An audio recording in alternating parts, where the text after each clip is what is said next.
And it won't move very far, but you should see that tower next to the rocket tilt back just a few degrees. That tower primarily is responsible for delivering power, telemetry, and fuel to the vehicle during this process. That's a great shot of watching that tower tip back.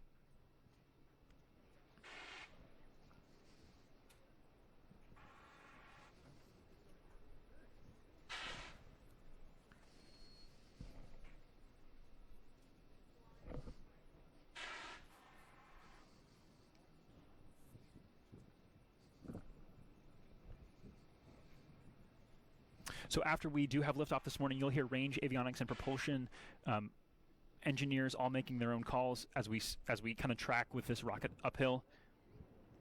The first stage's job is really to primarily get us out of the atmosphere, and the second stage is to deliver the Dragon to orbit. Stage 1 LOX load closed out. There's a liquid oxygen closeout call.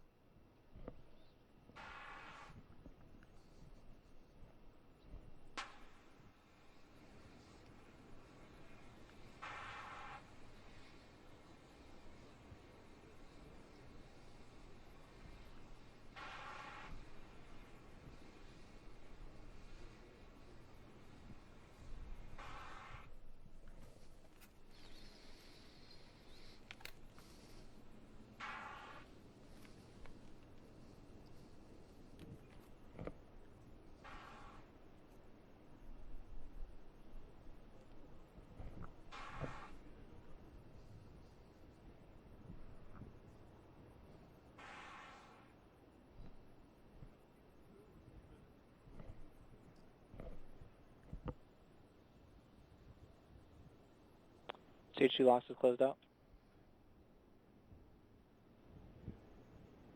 So we heard that first stage LOX call just a minute ago, and that was the second stage LOX closeout call as well. We should be hearing from the range as well, declaring we're good to go. They're in charge of public safety. Again, the physical area as well as the path of the rocket, so looking for potential for collisions upon launch. We're cleared those today. No concerns there. So everything is looking like we are go for launch. Gas closeouts are starting.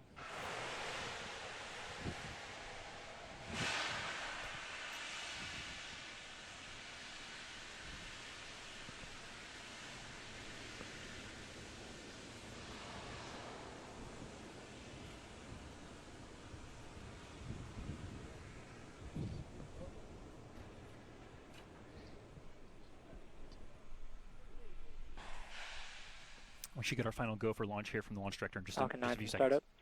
Dragon is in startup.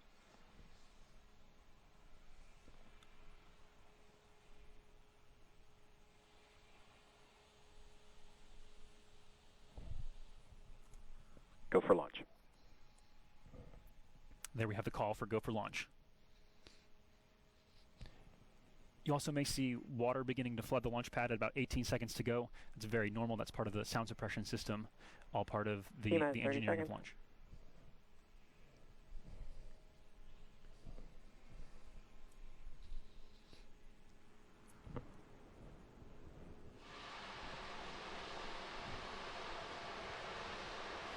That's 15 seconds. 10, 9, 8, 7, 6, 5, 4, 3, 2, 1, 0. Engines ignition, liftoff of the Falcon 9 and Cargo Dragon, transporting critical research to enable living and working in Earth orbit and in deep space.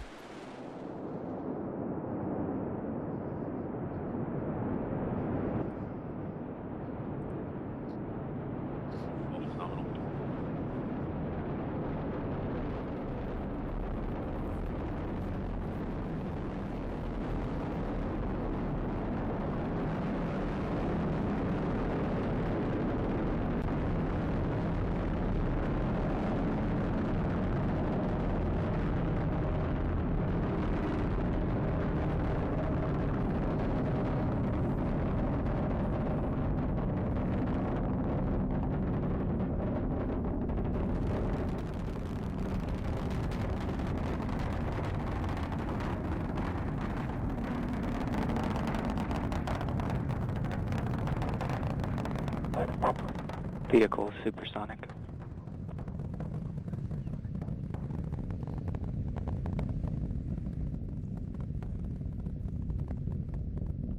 Vehicle has reached maximum aerodynamic pressure.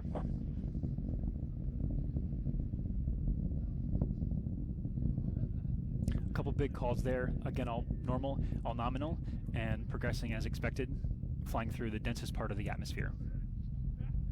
Recovery AOS.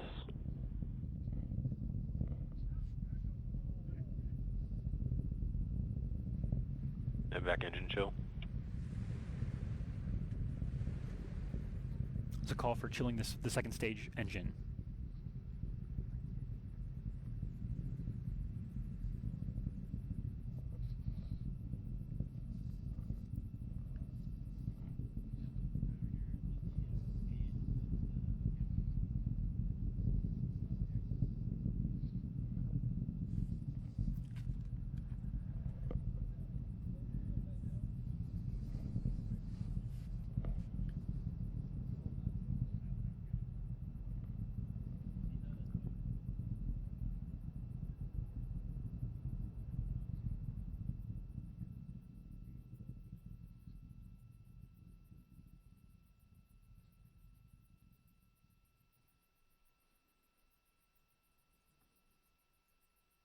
Nico.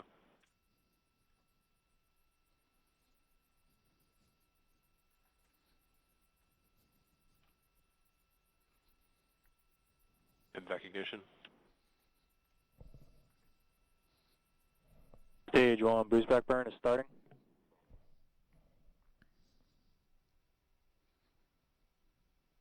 So very significant calls there. Successful separation of the first stage from the second stage. That second stage there you see on screen with the red hot engine that is now active and taking Dragon towards its correct orbit. And we saw the boost back burn begin and hear that call as well. So the Falcon is headed towards the drone ship there again off the coast of Jacksonville.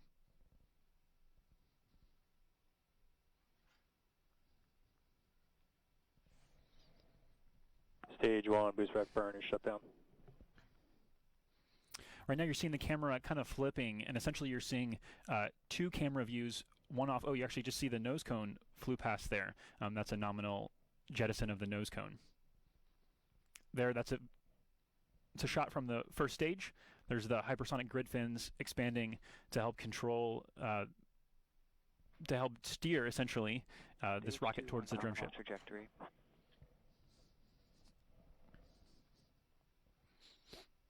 Acquisition of signal Bermuda.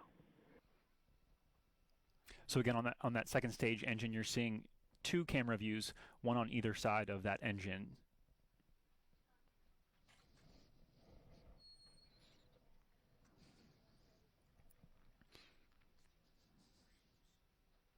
It's a great side-by-side. Again, the primary objective today is to get Cargo Dragon to its correct orbit, and the secondary objective is to recover that Falcon booster landing on, of course, I Still Love You, about 185 nautical miles off the coast of Jacksonville.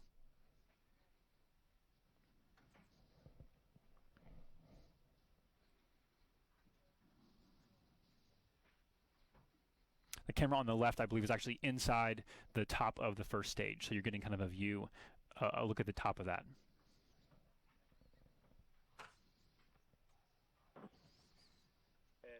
Stage 2 continues on nominal trajectory. Again, we use that term nominal. That essentially just means that we're within the expected and appropriate range where we should be. So that all that means is that everything is going according to plan.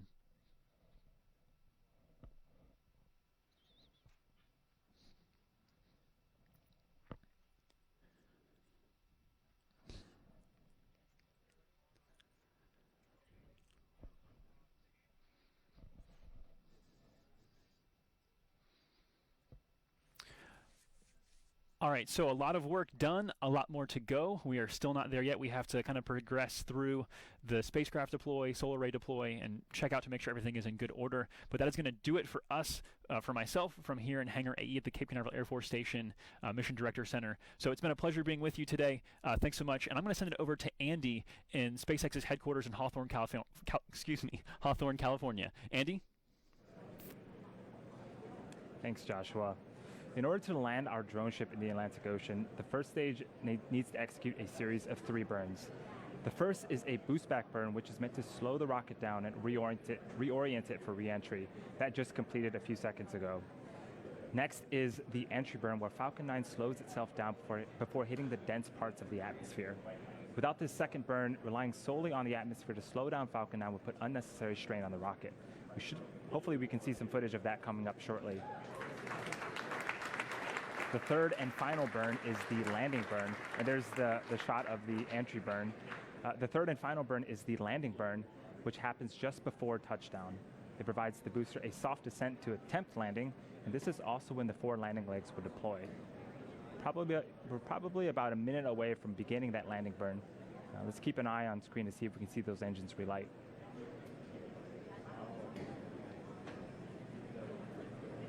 For this final burn, Falcon 9 uses just a single Merlin engine, the center engine, engine number 9.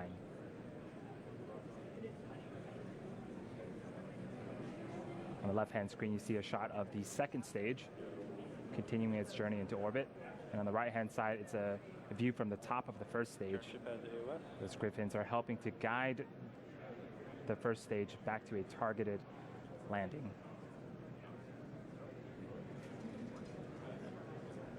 Stage 1 landing burn has started. And we did get confirmation that the landing burn did just start. That's a view from our drone ship in the Atlantic Ocean. As we get closer, watch for those landing legs to deploy. Acquisition of signal, New Hampshire. Stage 1 landing legs have deployed.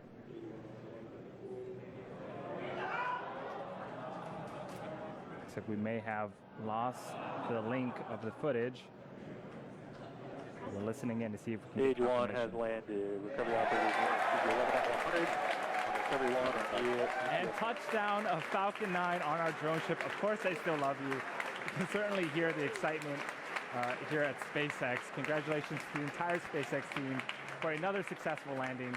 For those keeping track, this is first stage recovery number 46. Back to our primary mission, the second stage is still continuing its journey into its desired orbit. We should be hearing callouts for second engine cutoff very shortly here.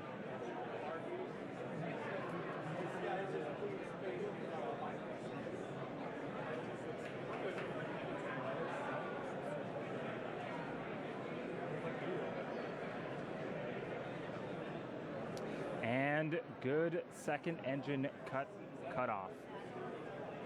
Now we're waiting for callouts of a good orbit.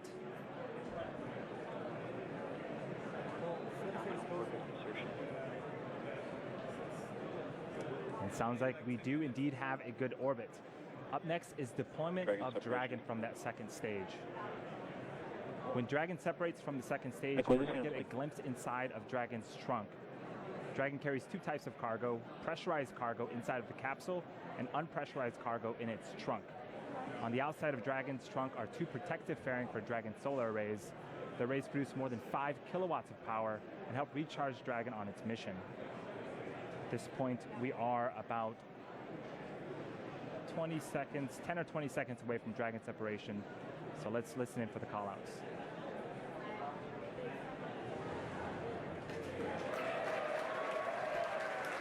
And there it is, successful deployment of the Dragon spacecraft. There is a view inside the unpressurized section of Dragon's trunk. With Dragon deployed, the next major milestone will be deployment of the solar arrays as Dragon makes its way to the International Space Station. Now let's pass it off to Dan for coverage of the solar array deploy.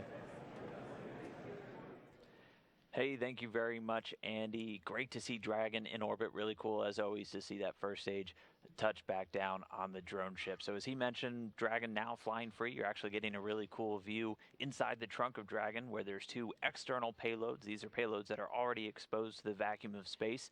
One of those, the larger one, is that HiSui. That's the hyperspectral imager from the Japanese government that's going to be installed. The other one's actually a spare battery. We've been doing a bunch of battery upgrades on the International Space Station, switching from older nickel hydrogen batteries to new lithium ion ones. And we are going to be standing by for a couple of minutes until we see those solar arrays deploy. You'll see them unfurl from the sides of the Dragon trunk. It'll eventually give Dragon a wingspan of about 50 feet, a little more than that. And this is actually one of the last few times you're going to see these solar array deploys on a Dragon spacecraft.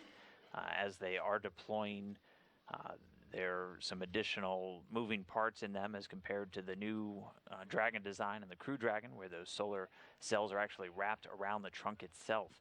That does cut down on a few moving parts, some of the things that the engineers have to check out, all the screws, bolts, and things like that, and also the lock nuts, just making sure everything that's in place, they'll actually be integrated into the trunk itself for those future Dragon missions. And they're going to be switching over to that Dragon type once they start their CRS-2 contract deliveries, which is slated for CRS-21, so just 2 missions from now. But again, still standing by for solar array deploy. We've been hearing some updates from the visiting vehicle officer here in Mission Control. Everything so far has looked great with this Dragon so far. Everything nominal, as Josh was explaining, just meaning normal, by the book, on plan with the trajectory and everything so far. This is actually a view of those solar arrays. We'll start to see those unfurl momentarily.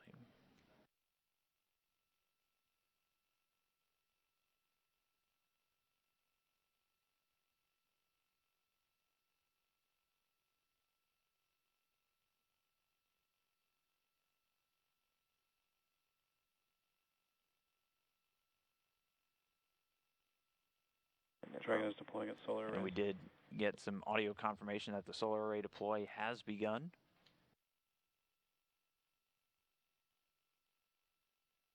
Dragon's propulsion system is successfully primed and all thrusters are ready for firing.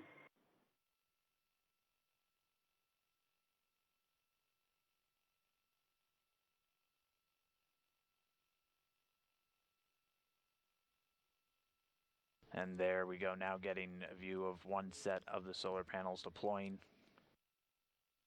Again, one on each side of Dragon's trunk, giving a wingspan of about 54 feet once fully deployed, providing all of the electrical power to Dragon systems as it makes its chase down of the International Space Station.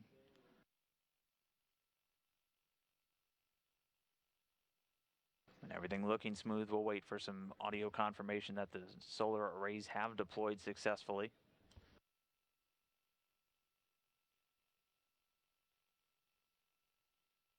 Expected loss of signal, New Hampshire.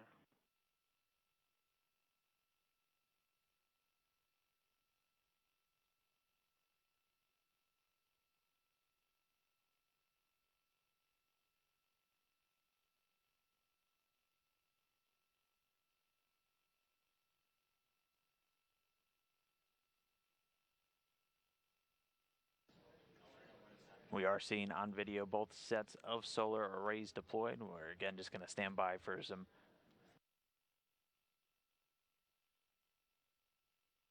and we just now heard it. The solar arrays have been deployed successfully. The propulsion system on Dragon being primed for some initial firings. Again, Dragon's going to be gradually raising its orbit over the next 2 days, 2.5 days, until it arrives at the International Space Station. Dragon solar arrays have successfully deployed and are ready for activation.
All right, so again, Dragon in orbit. Great to see another spacecraft on its way to the International Space Station. As always, back here in Mission Control Houston, I'm now joined by Kenny Todd. He's the Space Station Operations Integration Manager.